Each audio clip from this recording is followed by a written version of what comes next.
Right, nhasi ndadzoka zvakare kuno Kobulawayo Kontutu Ziyatumwa ndizvo amen musandijaje that statement Kontutu. So zvandauya kunoku ndofunga muri kuzviona kuti ndo Baba Fields Stadium. Baba Fields Stadium iri kuno ku Mzilikazi. So kuno Mzilikazi ndauya kuti ndizoona sekuru vaLucky, ndauya kuti ndizosangana naLucky Ruvengo pamwechete nasekuru wake vanonzi Mr. Gondo, vanohanzvadzi yamai vake. Tinge tiri tinokurukura tinzwa their side of the story kuti panyaya yeestate iri kutaurwa nezvayo ya the late Lillian Ruvengo, vanova mai vaLucky, ari mudzimai zvakare vaiva mudzimai Sinus Ruvengo, kuti zviri kufamba sei. Timbonzwawo the other side of the story. Imi makataura mukati aiwa anko nyaya yenyu haisi balance, chimbononzwai kune rumwe rutivi kuti zvii zvakaitika uyezve zviri kufamba sei. Ndosaka isu nekuteerera imimi tauya panapa kuti tinge tiri tinokurukura. Saka zvino handei tinogara pasi muchizvinzwira. Sechekutanga chiti makadii Christmas box kwamuri vazukuru vangu. Thank you very much nekuramba muchisupporta Saint TV. Thank you so much nekuramba muchimira nesu nguva dzose tiri kuno Kobulawayo.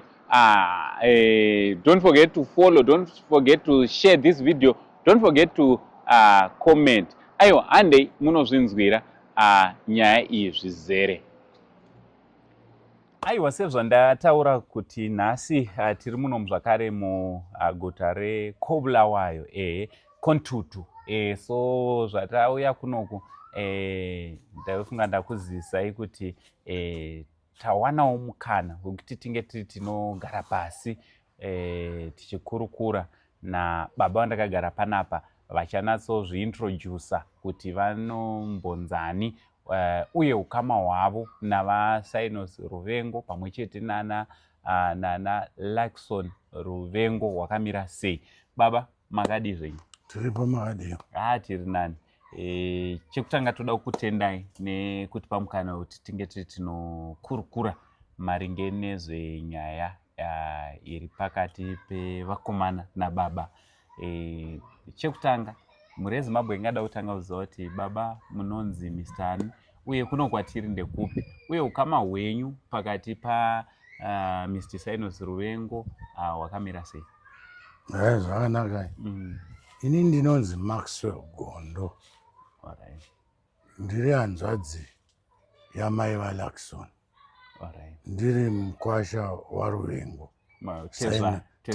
Ndiri tezvara, sorry. Ndiri tezvara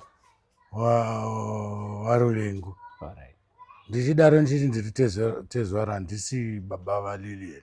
Ndiri hanzvadzi yemukadzi wake Sinus Ruvengo. Kureva kuti the late Lillian vanova amai vana Lucky.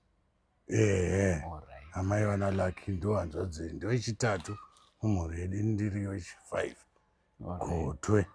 Alright, perfect. Ndofunga makainzwa nyaya yatakapublishawo iri kutekeshera musocial media maringe nenyaya yeestate the late your late sister Lillian Gondo. Hongu. And uyezve yakandinetsa chaizvo, yakandishungurudza.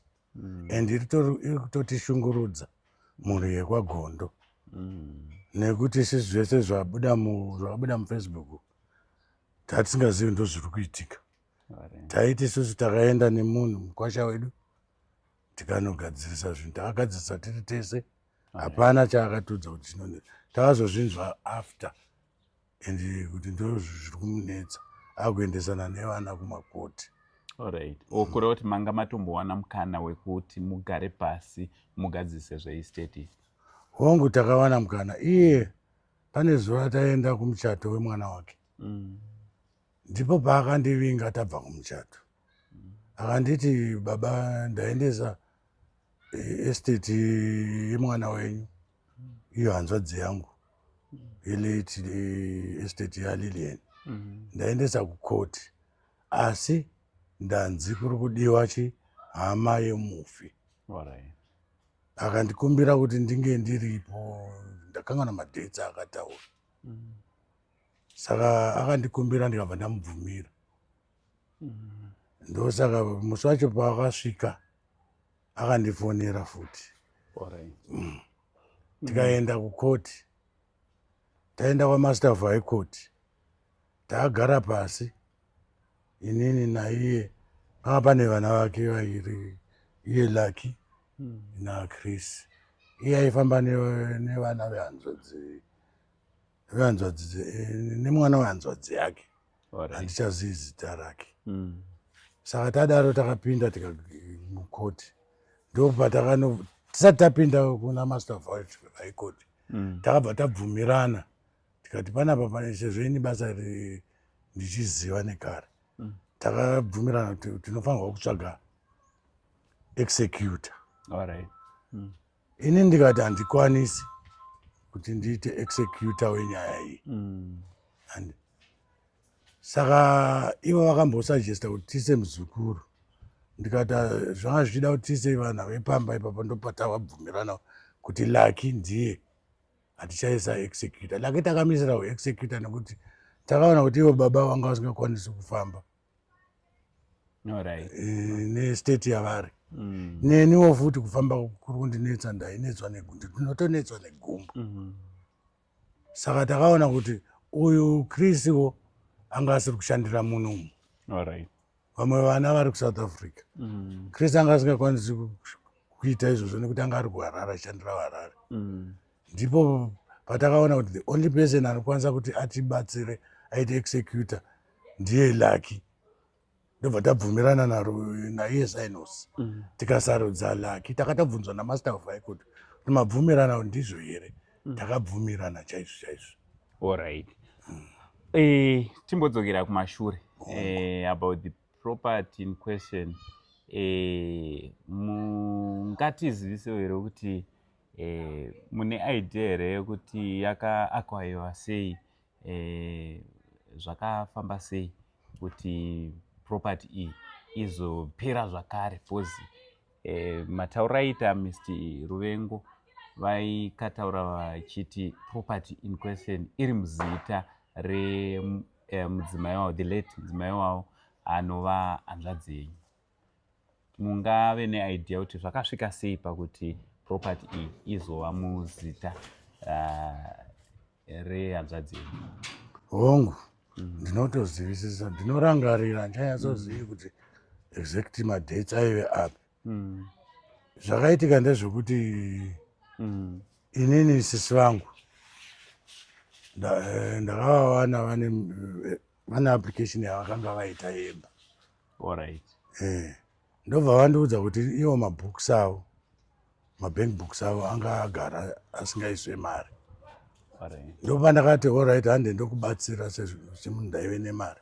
Ndobva ndaenda naye, ndobva takaenda kuBarclays, ndobva anoisa imwe mari ipapo, nokuti kwainyoreswa imba yacho, kwaifanirwa kuwana imba yacho, kwaida kuti munhu ainge ane mari mubank book account.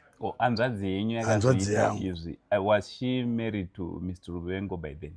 Kwete, vanga vasati vachata, ndopandinoda kuuya. Zvakaitika ndezvekuti nini sisi vangu pakazviita vaigara pano. Vaigara pano pandiri pana. Ndimi maigara navo? Vaigara nababa namai, ini handiri kuHarare. Saka takabva tese inini nasisi. Ndobva vaenda vakanonyoresa imba yavo, ndikawitnessa ndini.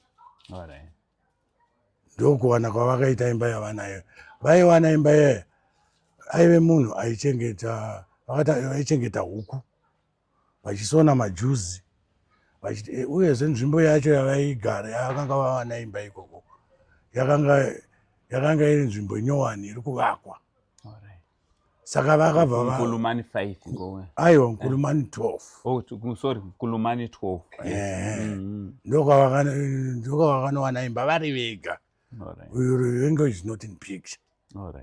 Before meeting vanga vane mwana wavo Ruvengo. Yes, vanga vane mwana wavo vane mwana anonzi Michael.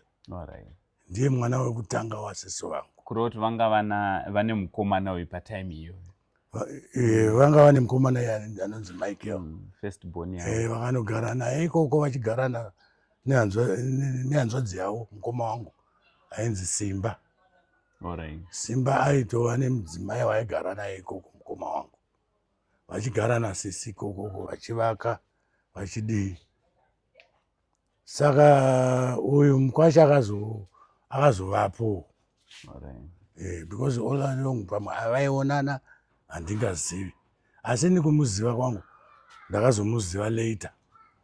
Uyu anemba yake lile iye Ruvengo ndikazwa kuti naye aive nemba yake. Vobva vachisangana, vasangana, uyu anemba yake, uyu anemba yake nevana vavo, uyu ane mwana wake, uyu ane vana vake. Vakazoita vana vamwe ava vamuri kuona vana Lucky, kwatanga naSheu, kwazoya Lucky, kwazoya Chris. Ndo maziviro andinoita ini kuti imba yakatengwa nehanzvadzi yangu ikavakwa nehanzvadzi yangu. Alright. So tiri papo tazosvika chii semaonero enyu, chii chaita kuti tisvike patasvika nhasi apa? Kana imba yakanga iri hanzvadzi yenyu uye sematsananguriro amaita kuti imba iyi yakavakwa vakatogarapo vane dangwe ravo vasati vasangana naMr Ruvengo. Ichokwadi chandiri kuona chinenge chaitika apa ndechekuti uyu mukwasha wangu akaroora, ngati angaita musikanzwa kana kuti ngati akaita sei, but ane umwe mukadzi waanaye, mwana mudiki anotoenzana ndofunga nesecond born yake. Uye umwe musikana vanamisa vandofunga kana kuti vakuru vanafungai vatori vahombe kune mudzimai wake. Saka zviri kuitika apa ndezvekuti murume uyu nekurwara ndofunga ndokumwe kuri kukonzeresa zvinhu izvozvo, nekuti munhu andaiziva anga kugara nemhuri yake. Patakaita estate takabvumirana, iye master aripo neni ndiripo, tikasainirana kuti achaita ndiexecute. Achaita execute ndiani? Ndiri Lucky, mwanakomana wavo. Asi ndakati nindaa kuUK ndakanzwa ndakuudzwa kunzi ndichiri kuUK ndakanzwa kuti uyu Lucky akuda kubviswa pauexecuta. Ndipo pandakakumbira kuti vamire kusvika ndadzoka. Pandakazodzoka ndipo pandakazoenda kukoti. Ndasvika kukoti ndikaona kuti uyu mukwasha akurwara, haachafambi, haachadii. Ndo zvandinoona kuti zvakazoitika apa yakanga yapuresha yekurwara iyoyo nekudanana nemwana mudiki kwaakaita uko. Ungati mwana mudiki ane about, I'm sure he's less than 30, if not 30 years. Around 50 years younger than the husband. Saka ndo pandiri kuona paakunetsa. Alright, so tiri papo ukama hwenyu imimi nemukwasha wenyu, pamwe ukama hwemukwasha wenyu nevana before wanga wakamira sei? Before tatigere zvakanaka. Takangonetsana inini nemukwasha. Ndakumuudza pakashaya sisi vangu. Ndakumuudza kuti ndakuda pfuma. Iye akandiudza kuti chi akaroora, akapedza roora. Ndikati kwete, inini paakandibvunza pfuma iyi ndakangambenge ndaibvunza baba vangu aripo. Iye akati akaroora. Ndikauya ndikabvunza baba, vakati havana sendi ina Ruvengo, yakabva kuna Ruvengo. Vakandiudza futi kuti ivo dai vairodza Ruvengo zvavakaita kuna sesi mukuru, vaita zvavakaita kuna sesi mukuru. Kuna sesi mukuru Judy vakadeedza vanin'ina vavo. Vakadeedza vamunini wangu wainzi Gordon Gondo, ndo vakauya vakarodza first born yavo baba. And pane iyi ndakavabvunza because vakanga vakurwara pane nyaya lile. Katiudze tinosara vakati hapana kana sendi randakambopiwa naRuvengo. Mari dzaiuya achindipa panapa dzaive zvikwereti, aitondikwereta mari, aigara achikwereta mari kwavari baba vangu. Akanga asina, munhu anga asina, tingati akanga asina mari. Mukatarisa imba yake yekutanga iyoya aitadza kana kuivaka, yaivakwa imba yamuriro yekutanga ndeipi? Yake yekutanga nemukadzi mukuru. Papi? Iri kuNkolomani 5 kwaanga ari kwavanogara. Imba yemukadzi mukuru, haisi imba yake actually. Imba yake nekuti tinoti yakanyorwa iye nechi, asi yaive imba yemukadzi mukuru nekuti iye hanzvadzi yangu payakaita imba, uyo Ruvengo akazoenda akanogara ikoko, akanga atosiya kumba kuya kuNkolomani 5. Akazodzokera kuNkolomani 5 mukadzi mukuru ashaya. Alright, ko ukama hwababa pamwe chete nevana vavo, because tiri kuona kuti zvoni vana vari kunzi vada kutora property yababa. Ukama hwavo wanga wakamira sei before, uye pari zvino wakamira sei? Vanofambidzana here nababa?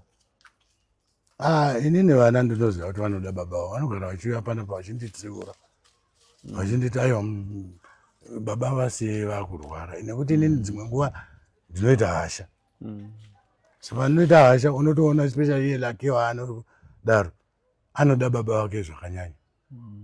Mukanyatsotarisa izvozvi imba dzacho dzaari kuda idzodzo akapiwa nevana kuti ndedzavo as long vari vapenyu.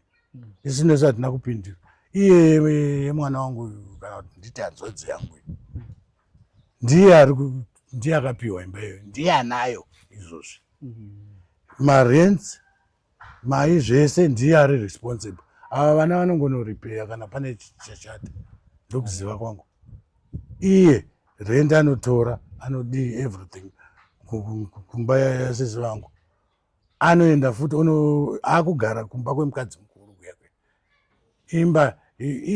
Imba yemukadzi mukuru yandiri kudaro akange akuitora, akuda kuitengesa.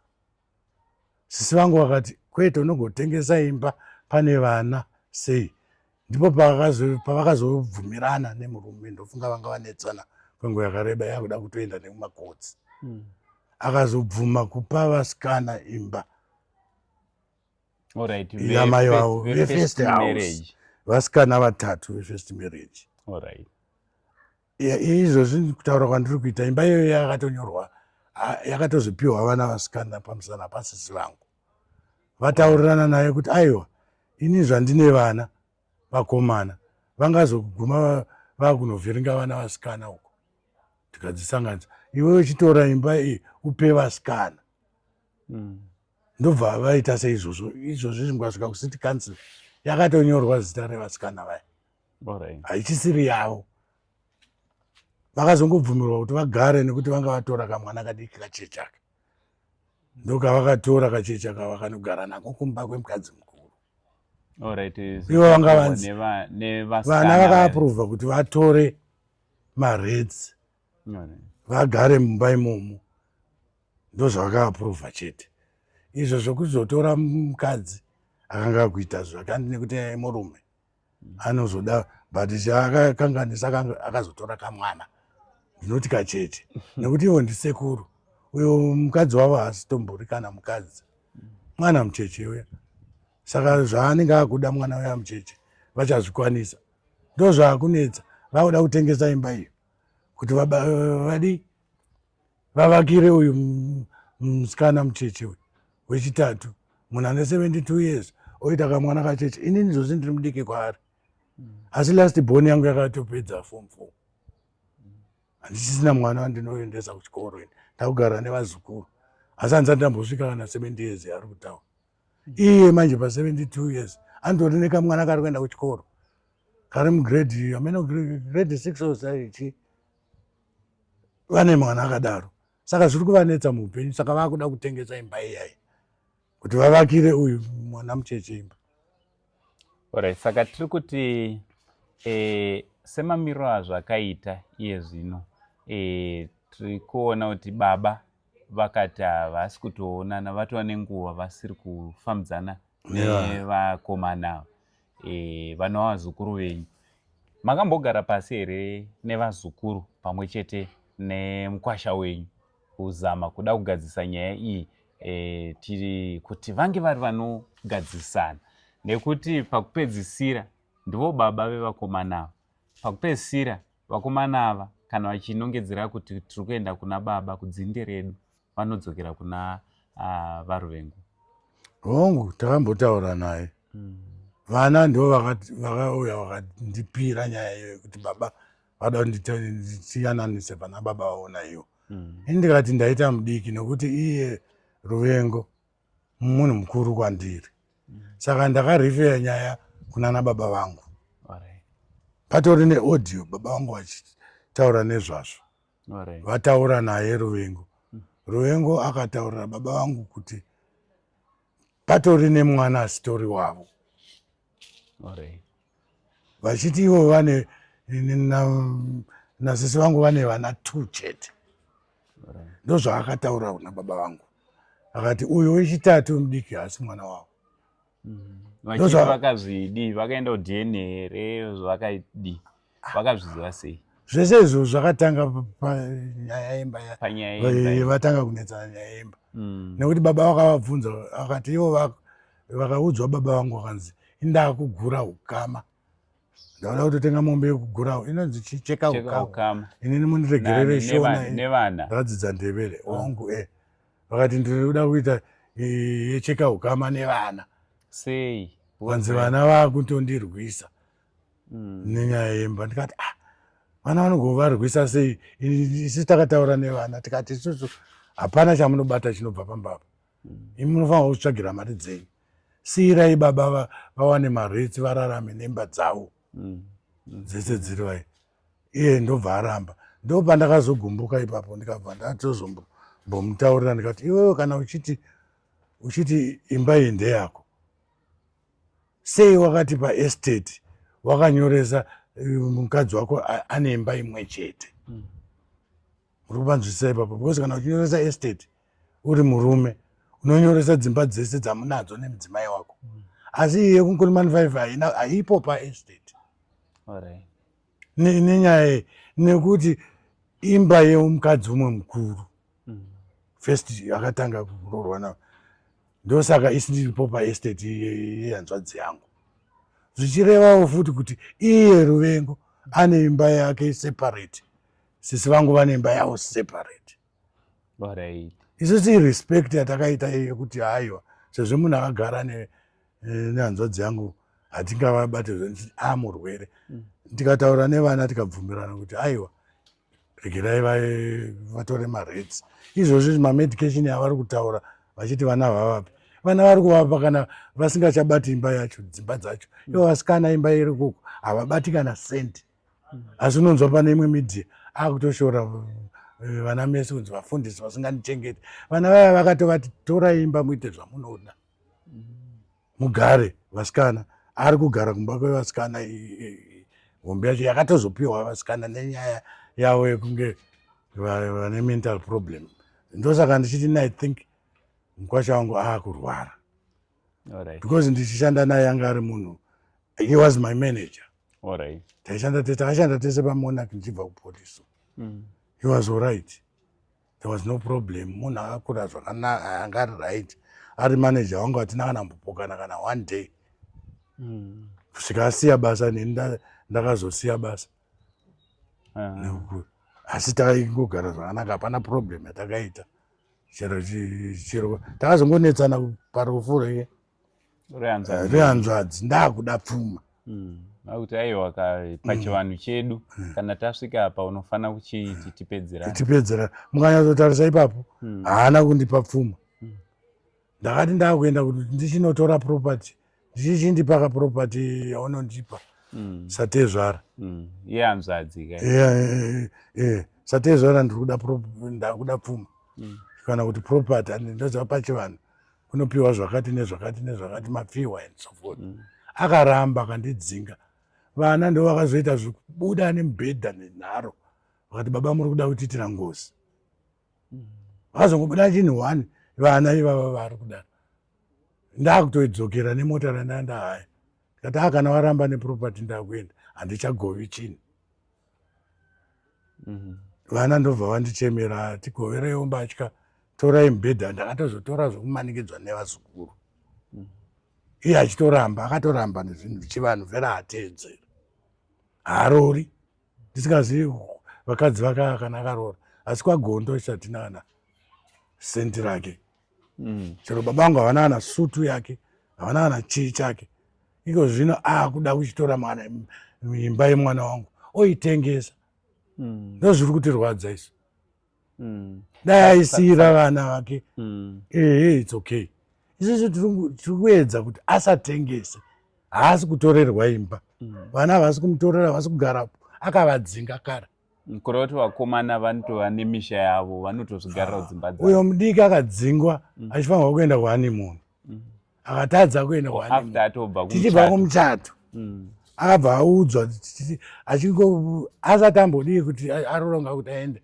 akabva anoti tichaenda sei kuhanimoni ini ndakufanirwa kunotsvaga imba ndozvakaitika kupana Chris achisvika zveshuwa akasvika akadzingwa pamba pamai vake which is very painful kuti chero vana vako vatadza zvakadii ungamuitire mwana mutsinye wekumudzinga pamba and chinonyanya ndirwadza ndechekuti pamuchato akatora zvinhu zvasisi vangu makichen unity mai zvemudining zviya midziyo yemumba iyi mafriji akaadoneta gift akapa segift mwana ari kuchata tikapururudza tichiti atenga zvinhu zvemwana vana ndo vakazoti vabva ipapo vakauya vakanditi baba vari kunyepa hapana chinhu chati gift yavari kutipa vari kutipa zvinhu zvamai izvozve zvamakatadza kutora zvatatadza kutora akazvipa vana akazvipa uyu Chris akati ndo gift yangu yekuti wachata vakazovasvitsa here zvimwe ayo adzoka kunoku akasvikodzinga mwana asina kumbomupa chinhu pazvinhu zvamai izvozvo ndobva sekunzwa kwangu akazonotora inonzi chi Hamilton auctions ndobva anotuta mbatya dzese akanotengesa akati hatina property takawana inobva kuna Lideni hatina sendi repfuma ratakawana rinobva kuna Ruvengo munhu uyaya ane utsinye ane hasha anonyepa handidi kana ambovanza ndichidii nekuti nini handisi asi baba vangu ka ndotomutaurira chokwadi ane utsinye anonyepa stereki iko zvino ari bhizi kudeedza vanhu vemidhiya achivanyepera zvaari kuti iye ane soft akatenga imba yanzvadzi yangu ine soft loan ngaiburitse kaevidence yesoft loan handi loan yaakatora kupolisi kubasa kumonaki iripi toiona kana yakaendeswa kucity council kana inobuda kunzi akatenga imba ine neloni but anonyepa pana chaakatenga imba iyi Lideni akatoitenga ndinaye asati atombochata naLideni imba iyi akatengwa kudhara agadzirwa kudhara iye akachata imba yemanje 2010 muri kupaona ipapa kuti anonyepa isusu hatisi kutaurira kuti titi master of high court asamupe imba chatiri kuramba isusu ndechoti asatengese imba ini izvozvo zvindigere pamba yana sekuru ndo zvatinoita dzimba dzitengeswe unochisira vana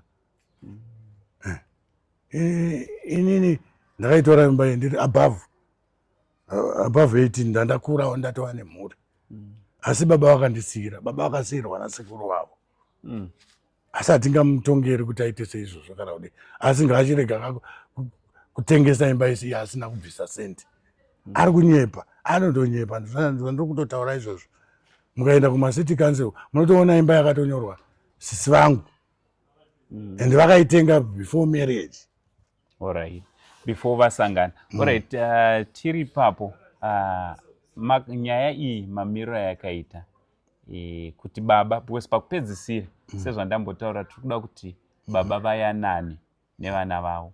We understand kuti imba ndo vari kubenefita, baba ndo vari kubenefita kubva pamarentals nezvese zvimabenefits zvinobva paimba. But pakupedzisira tiri kuda kuti vazukuru venyu nemukwasha wenyu vadii vawirirane. Because tichitarisa before tatanga panapa ndichitaura nevakomana, vakomana havasi kuda kutotaura kunyangwe kudzokorodza zvakataurwa nababa, havasi kuda kutarisa izvozvo. Vari kungoramba vachiti baba ndibaba vani, baba vavo. Saka yogadziswa sei pakuti ndimi sekuru ende mimi ndimi mai zvakare? Kugadzirisa tamboedza ndatomborifera nyaya iyi kunana baba vangu varivo ndivana tezvara vake. Ini ndingori tsanoka apa ndiri kutaura ndakamirira vana baba vangu. Vana baba ndakatovapira, mukatonobvunza ivo vari kwenyu kunana Harare, mukatonotaura navo togona kupai namba dzavo, ndo vangakutaurirei chokwadi. Because ndakarefera kunana baba nyaya iyi, ndaona ndiri mudiki wemukoma wangu, ndaimutora sabrother, nditomutora sabrother, nevana ndotovatora sevana vangu. Saka ndingafara chaizvo vakawirirana. Asi kuti nditi tingaite sei zviri kunetsa, nekuti sitakatoedza kuita zvatakaita. Ndikataurira vana kuti musatore rent, musatore uyo akadzingwa, ndikati buda, vakadzingwa vese pamba ipapo.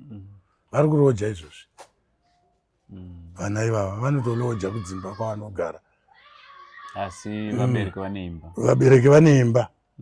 Dai ari baba ane tsitsi aingovati gara ipapo muchibhadhara maretsi. But akavati havadi. Haatodi kana kuvaona, anotoita kunge ameno. So uyu Chris anototi asi mwana wake, asi mukanyatsomutarisa vakafanana. Izvozvi ndandichimunzwa achitaura kuti ndine vana 3, asi sisi ma-in-laws akatitaurira kuti Chris haasi mwana wake.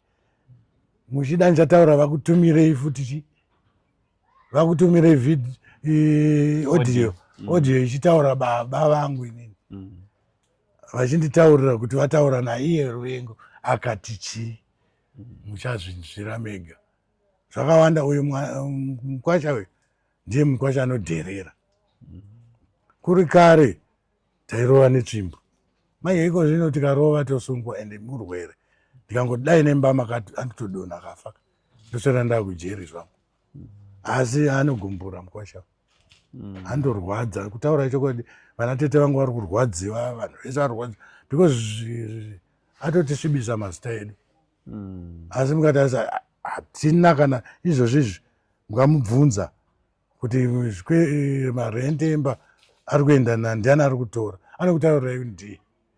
Saka anogochema nemedical sei. Hamusi kuona zvapfuura medical apa. Hazvisiri medical yake yaari kudai. Ari kuda kutovakira mukadzi wake wechitatu nemba yasisi vangu. Ndo panorwadza ipapo. Mukataura kuti spouse anofanirwa kupiwa imba, fanirwa kuita zvaanoda, but zvinongorwadza varume. Alright, saka isusu tiri kuti chiri kusakisa kuti zvidai inhoroondo yemawanirwo akaitwa property in question. Muchira mawaniro akaita sisi vangu.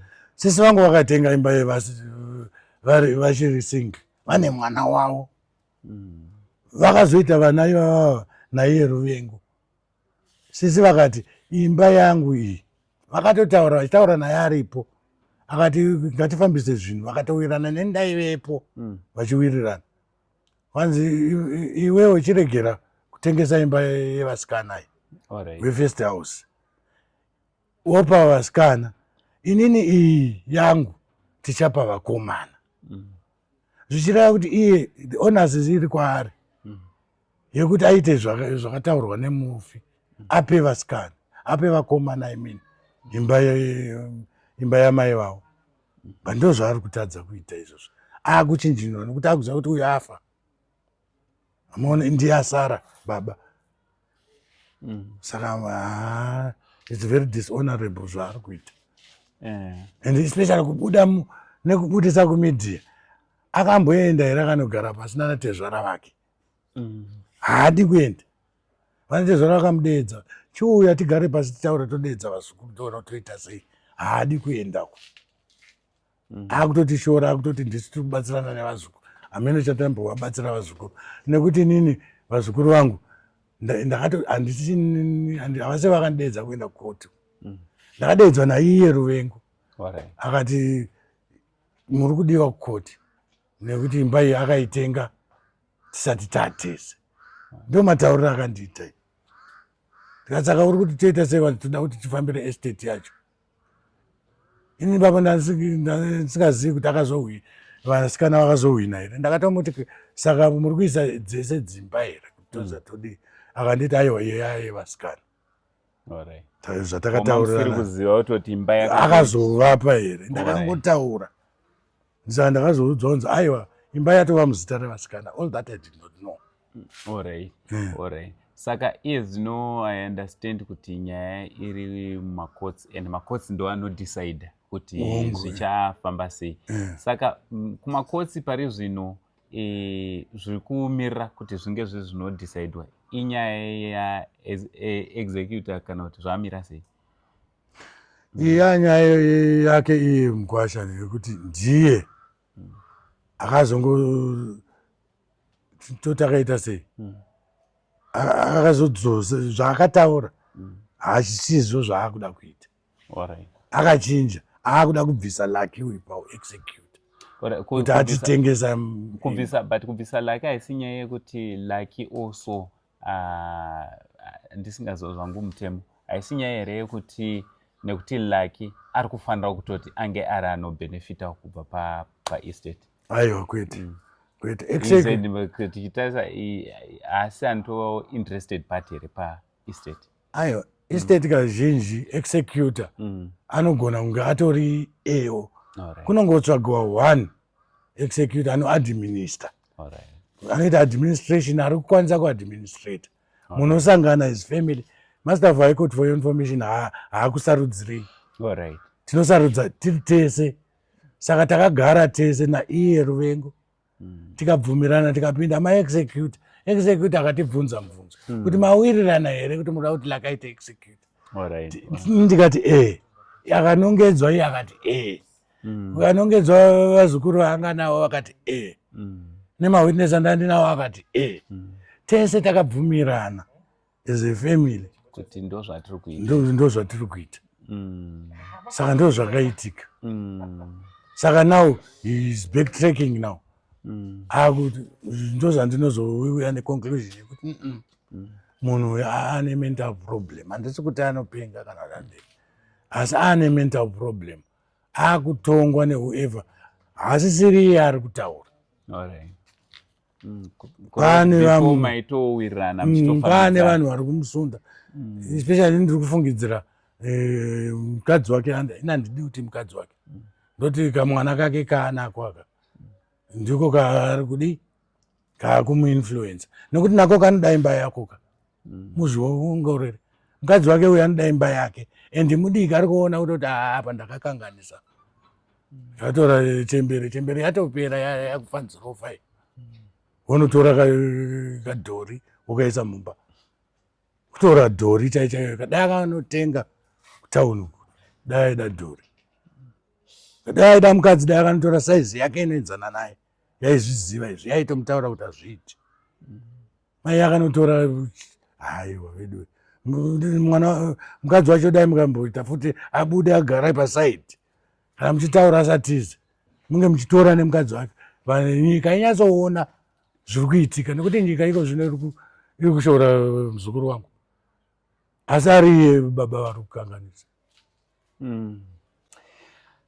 Ndofunga muri kungozvinzwira mhuri yeZimbabwe tiri kuno kuko Kobulawayo kuMzilikazi kwatauya kuti tinge tiri tinotaura navagondo vachititsanangurirawo side of the story yo kubva kumadzitezvaro kubva kumadzisekuru vana Lucky maringe nenyaya yaMr Ruvengo pamwe nemhuri yavo nezveestate iyi yadai kutemesa mhuri yose musoro, nyaya iri kudai kutemesa mhuri yeZimbabwe musoro nekuda kwezvinetso zviri kuitika. Ameno imimi ndimi makambonzwa Mr. Ruvengo achitaura.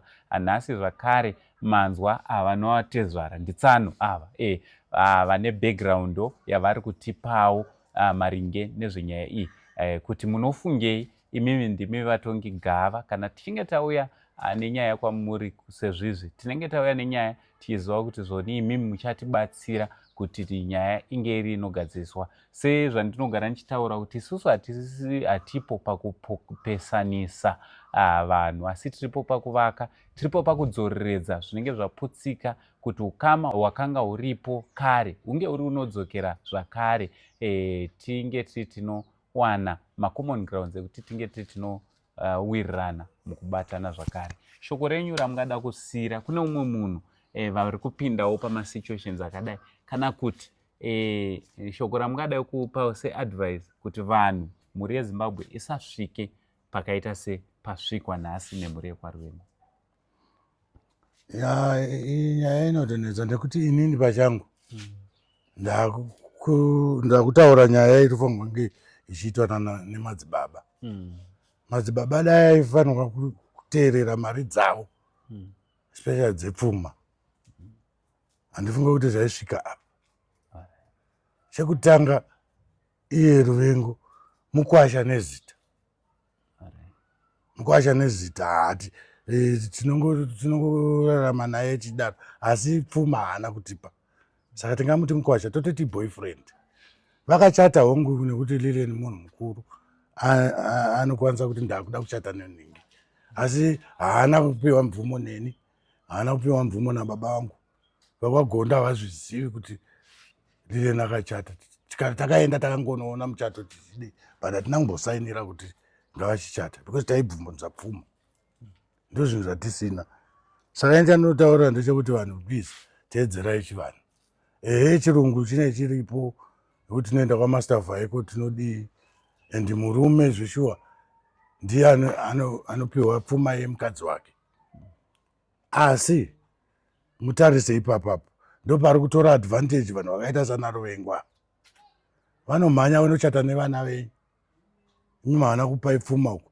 Vachata nevana venyu, vana venyu vakafa, otora umwe mukadzi odya pfuma yeumwe, achitora pfuma yeumwe mukadzi achinorora uyo kana kudya naye. Ndo zviri kuitika pana Ruvengo. Ari kuchemera kuti regai ndinochengeta mukadzi mudiki.